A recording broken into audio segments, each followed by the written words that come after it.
Science à présent. Gilles-Éric Seralini, professeur de biologie moléculaire à l'université de Caen, vient de publier dans une revue scientifique américaine une nouvelle étude sur le Roundup, l'herbicide le plus vendu au monde, fabriqué par la firme américaine Monsanto.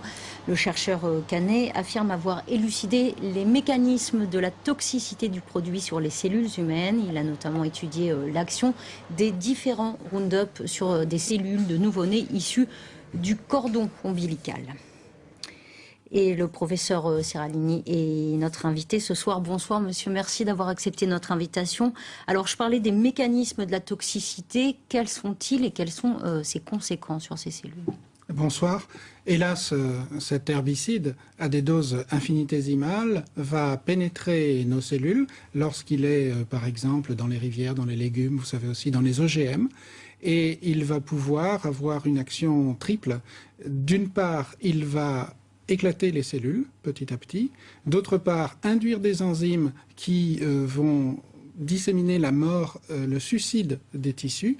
Et ensuite, il va aller jusqu'au noyau et étouffer les cellules dans leur mécanisme de respiration cellulaire. Tout cela relève d'enzymes très précises que nous avons étudiées. Alors, vous avez, vous l'avez dit, travaillé sur des doses infinitésimales. Qu'est-ce que ça signifie ? Cela signifie que nous sommes exposés tous les jours à ce type de polluants parce que c'est un des désherbants les plus répandus dans le monde et qu'il y a aussi beaucoup de copies à base de glyphosate de ce désherbant sur les marchés. Et donc nous en avons utilisé de 4 types et nous avons utilisé cela à des dilutions de 100 000 par rapport à ce qui se vend sur l'étagère du magasin. Et même moins quelquefois.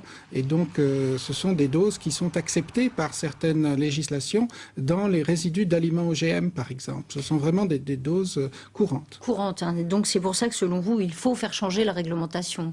Absolument, je crois que le laxisme n'est plus de mise et qu'il devient très grave aujourd'hui de courir après les effets toxiques des produits qui sont mis sur le marché alors que de meilleures expérimentations avant leur mise sur le marché pourraient résoudre ces problèmes. Nous sommes en pleine épidémie d'un certain nombre de maladies chroniques, maladies nerveuses, maladies immunitaires, maladies de la reproduction, c'est ce que nous étudions au laboratoire. Et il est temps de regarder les effets des mélanges et les effets sur les cellules humaines de ces produits. Voilà, vous avez démontré qu'on sous-estime la toxicité des mélanges qui constituent le Roundup. Absolument, parce que ces produits sont toxiques et sont sollicités en mélange. Ils sont vendus ainsi dans les magasins.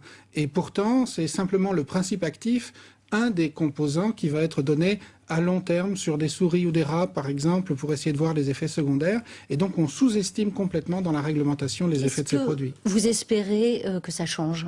Oui, nous sommes proches, par exemple, pour les OGM, nous essayons d'obtenir la transparence. En tout cas, ce que nous demandons, ce que nous exigeons dès à présent, c'est l'ensemble des analyses de sang qui ont été faites avec les animaux qui ont servi à autoriser ces produits. C'est tout à fait nécessaire parce qu'aujourd'hui, c'est encore confidentiel et c'est complètement anormal pour la santé de nos enfants. Merci, merci professeur. C'est moi.